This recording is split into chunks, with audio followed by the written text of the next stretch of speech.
Snow White and Rose Red.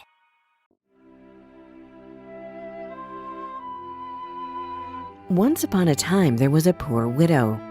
In front of her small cottage there were 2 rose trees. One of them flowered in white and the other in red. The widow had 2 daughters. One of them was called Snow White, and the other one was called Rose Red. They were good and quiet children, singing sweetly in choirs like no other 2 girls in the world. Although they were sisters, Snow White was the quieter and gentler one. Both children loved each other so much that every time when they went out, they walked together hand in hand. And when Snow White said, "We will never be separated," Rose Red would always answer, "As long as we are alive." Their mother would add, "I am the happiest mother in the world to have you 2. You should promise me that you will always take care of each other and that you will share everything you have." And the girls would promise. In the summer, Rose Red would wake up early and do the housework. Then she would pick flowers and leave them next to her mother's bed. Among the flowers, there would always be 1 white and 1 red rose. In the winter, Snow White would light the fire. Her mother would ask Snow White to lock the door, and then the girls would gather around their mother, who would put her glasses on and would open a thick book to read from it. The girls would listen, and a young goat would curl up with them on the floor. One winter's evening, as they were doing just that, someone knocked on the front door.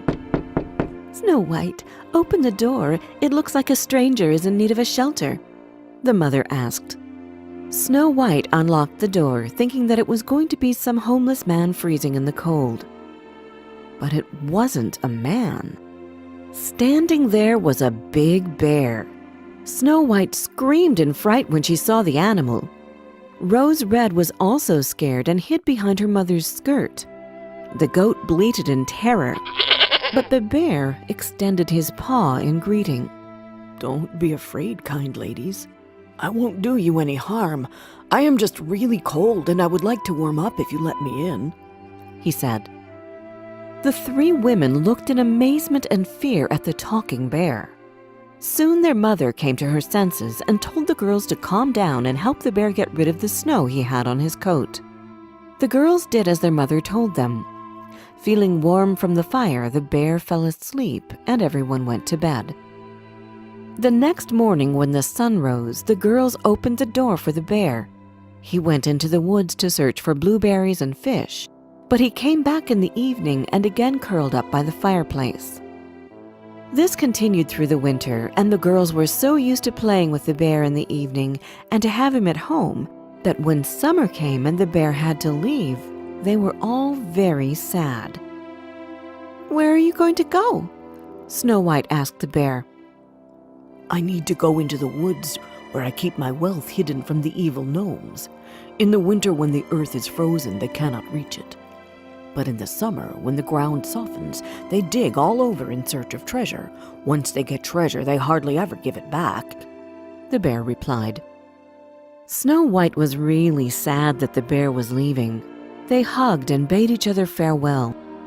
Just as the bear was leaving the house, his skin got caught on the door handle, and it appeared to Snow White that gold shone under the bear's skin. But she wasn't sure. The bear ran out, and soon Snow White lost him among the trees. One day, the mother sent the girls into the wood to gather firewood. As they were walking, they came across a big tree which had fallen down across the path. On the tree, there was a little man with a long beard, which was stuck under the tree. The gnome was jumping around the crack, trying to pull out his beard, but with no success.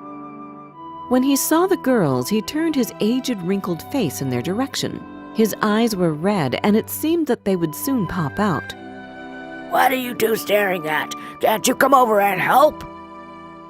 "How did you end up like that?" asked Rose Red. "You curious thing. I was trying to gather some sticks in order to light a fire and cook a meal. Now stop asking stupid questions and quit that grinning.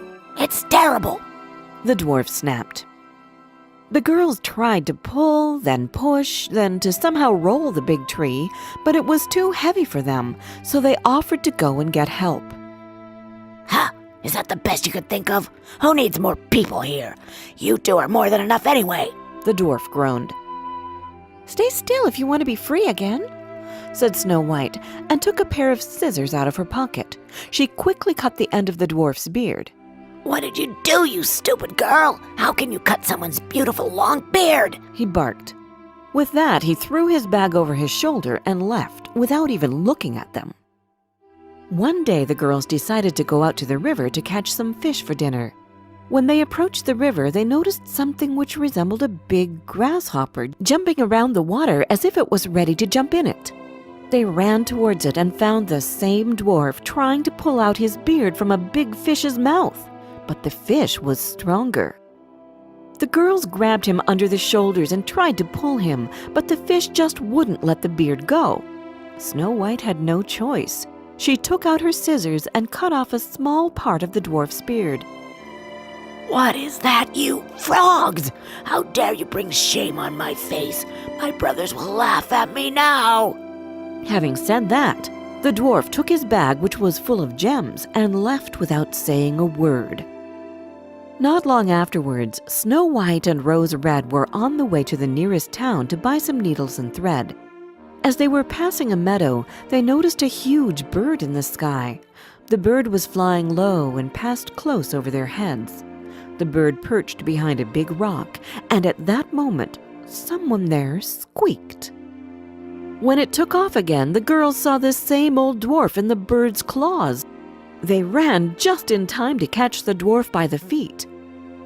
The bird pulled up and they pulled down, and the dwarf was yelling in the middle. How can you be so rude? Don't stretch my clothes, you stupid girls. When the bird finally gave up, the gnome thudded onto the ground. The girls, who were already used to his rude manners, continued on their way to town. The dwarf took a bag full of gems and sneaked into his cave.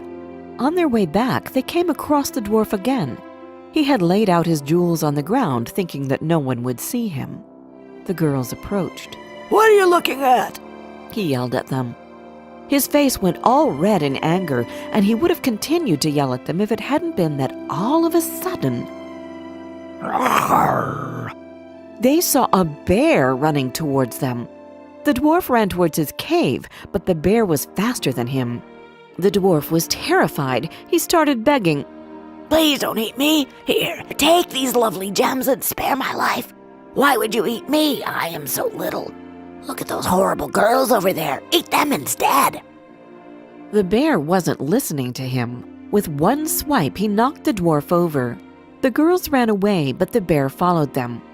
Snow White, Rose Red, don't be afraid. Stop running. I'm coming with you, he said. The two girls recognized the voice and stopped to wait for their friend. As he was approaching them, his bear skin fell off, and a young man stood before them. He was dressed in gold. I am a prince, he said and smiled. That evil dwarf had bewitched me and stolen my treasure. Now that he is dead, the spell has been broken and I am a human again. And it's all thanks to you. Snow White married the prince, and Rose Red, his brother. They split the dwarf's treasure evenly, and their mother moved to the castle with them.